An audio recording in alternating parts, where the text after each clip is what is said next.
So I just finished this wonderful movement sequence. It started out as a workout, ended up adding dance moves, cat cow stretches, and just made it exactly what my body needed in this moment.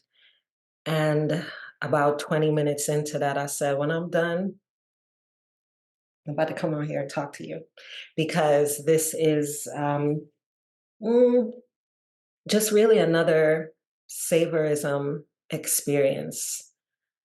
I'm really, really appreciating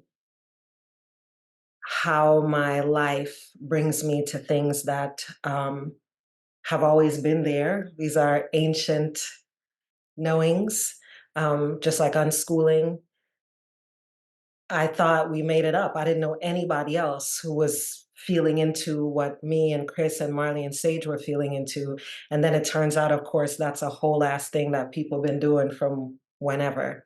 Um, Writing my way through my experiences, writing and sharing out loud. That's, of course, I know that other people are writers, but I didn't think that being able to write as a profession in this, mm, in this particular form of writing, I didn't think it was for people like me, whatever that meant. I didn't even know what that meant. I just didn't assign it to myself.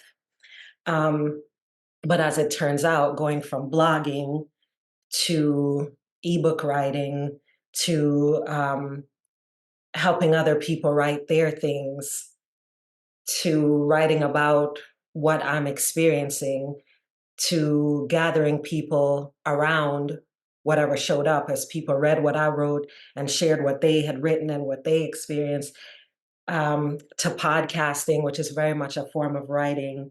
Each episode, even unscripted episodes, are really about story tending, story gathering, storytelling. Um, to ending the podcast recently and really focusing in on some of what showed up as a result of our unschooling nomadic life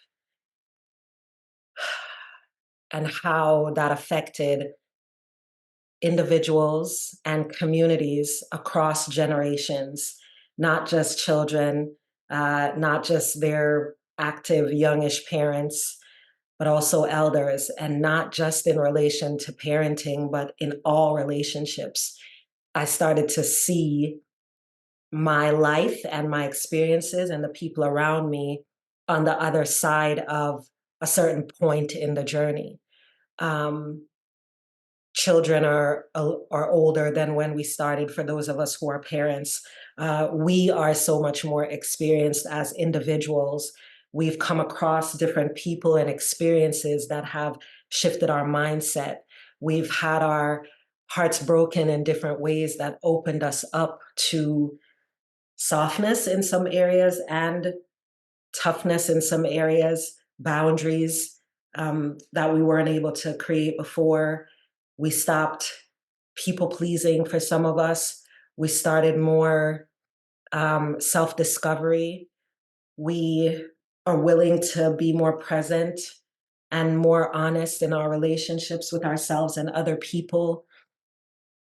For me, a lot of these things would be the deschooling, the undoing of my school centric self and mindset. And today, as I was moving through these movements that started out as day two of a specific fitness process or program, I just find that more and more I invite those parameters, right? I have it on YouTube, I turn on the video, I have my playlist of the different types of workouts, and then I really just have fun with whoever that is on the screen. Committed to paying attention to my body, paying attention to my thoughts around my body, pausing when I need to, not just in the movement, but pausing even to make notes for things like this. Pausing to say, oh, I just realized that, watching this fitness instructor pause and have to stop and take a beat, wait 4 seconds before she went back into the 60-second movement. I love that she didn't edit that part out of the video. I love that she showed the authenticity. Um, I love the feeling of when I'm authentic and someone responds with their authenticity as well. I wanted to stop and just pause and be with that instead of pushing through the exercise. So I just stopped and just was doing my little high knees and paused the video instead of watching whatever else she was going to do, because I wanted to process that. I wanted to savor that experience. I wanted to pick up my phone and make a note to be like, yes, this is connected to the thing that I was talking about here. So maybe I will write something about this. Um, and then tagging that where I took the notes so that if I'm looking for that particular topic again, if I'm looking for slowness, if I'm looking for authenticity, some of those keywords, because I put it in Notion, this particular app that I use, or because I put it in Otter, if I use that app, right, I can find it easily because I can search it by terms instead of just recording it on my phone or writing it down on a piece of paper and then forgetting all about it 5 minutes later because I didn't look back at the paper, or I didn't look at that particular place on my phone. Like these are things to savor. My life as a present, creative, free, um, part of nature and community member, my life is a course of study. It is something to tend to, right? To take the moments to look at these beautiful moments, to develop tools and skills for the difficult moments, like what I'm doing now in the eyelid course, the I Let It Die grief-centric course, right? The fact that I get to do these sort of things with other people who say, yeah, I too am noticing that I need more grief literacy. I too am noticing that as I push and speak up for the freedom of Palestinians, for the um, sovereignty and safety of people in the Congo, for the sovereignty and safety of people in Sudan, for relief and freedom for the people of Haiti. All these different things are happening, and I am noticing that I am grieving this. I'm grieving collectively. I'm also grieving right here in my own heart and home and space for these losses that are maybe not about physical bodies suffering and dying, but about my relationship with this longtime friend ending, and ending in a way that feels like I don't have any clarity or closure around it.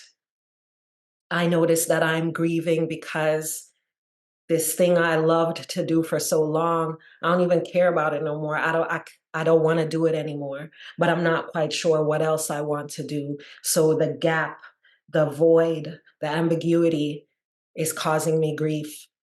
And when grief isn't named and acknowledged, it turns into a whole bunch of other things, and cost us a whole bunch of things that it doesn't need to cost us. And so this is just a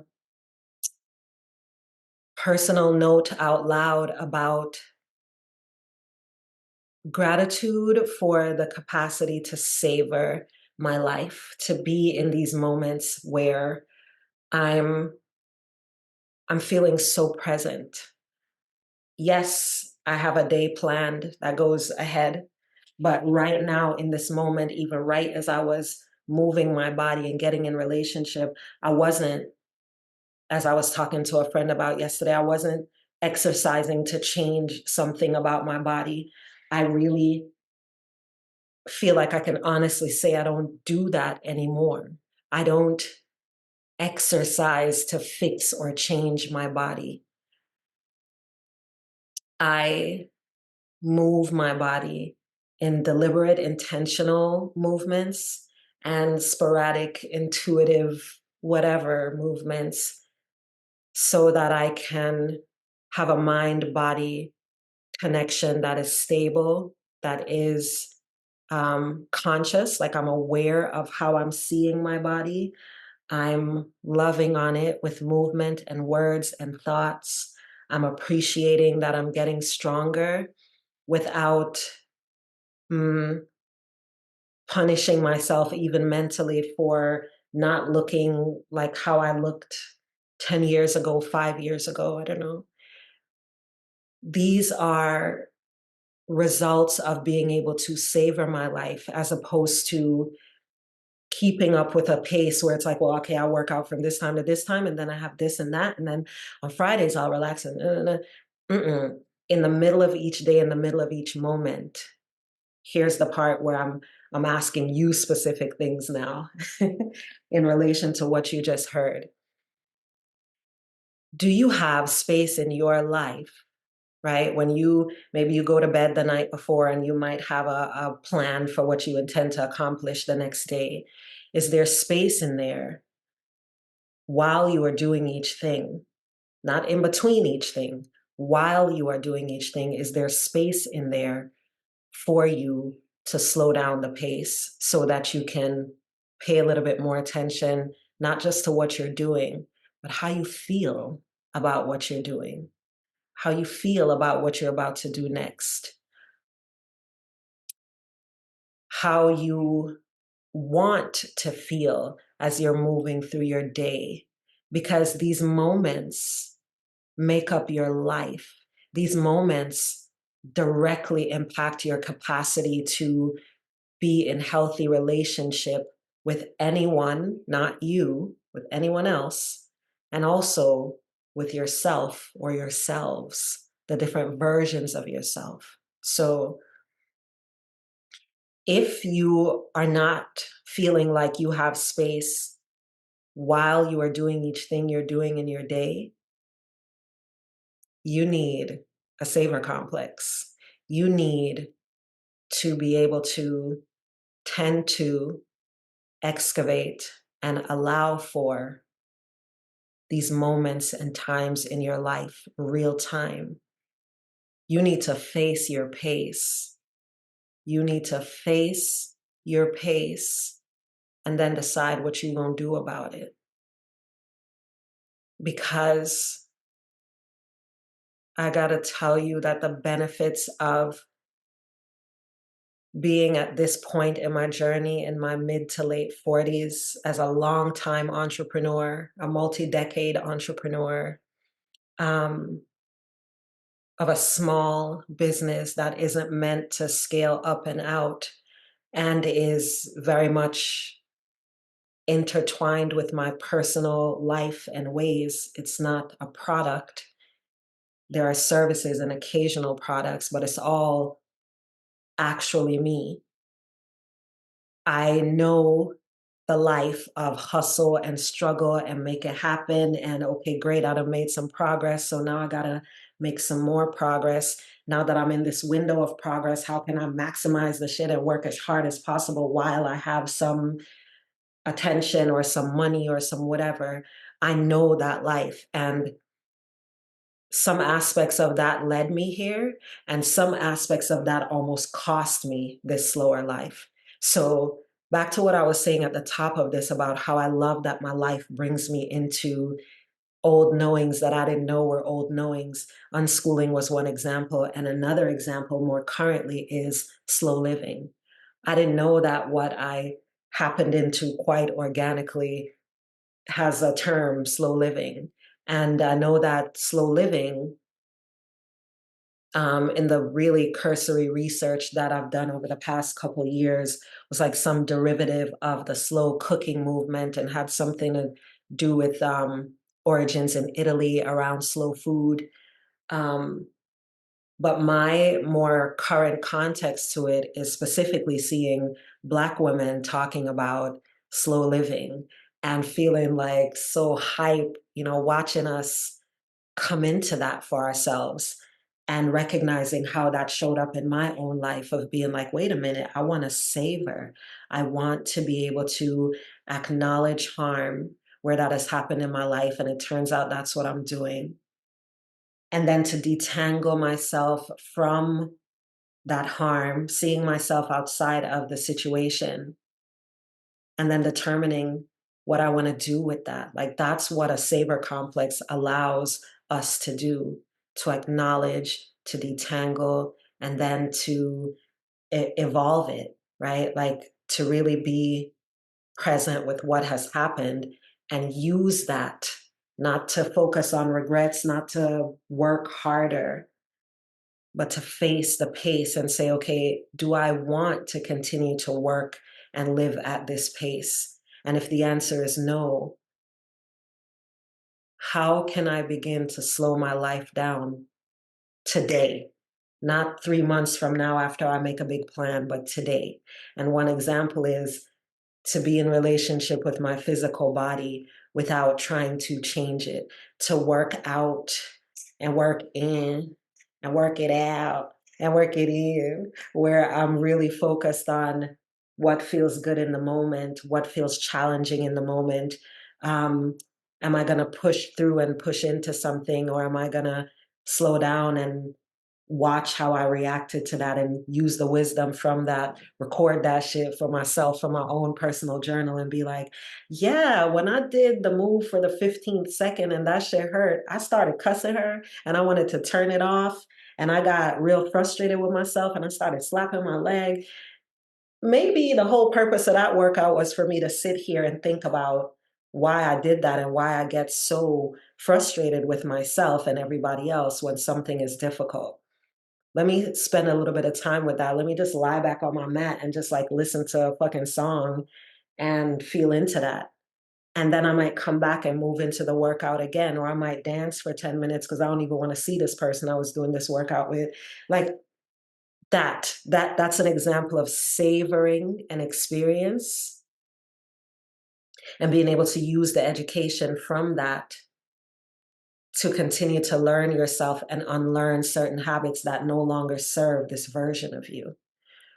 So this is how the saber complex is working me or has worked me, because you invoke a saber complex when you know you need to really be with some shit. You need to face your pace.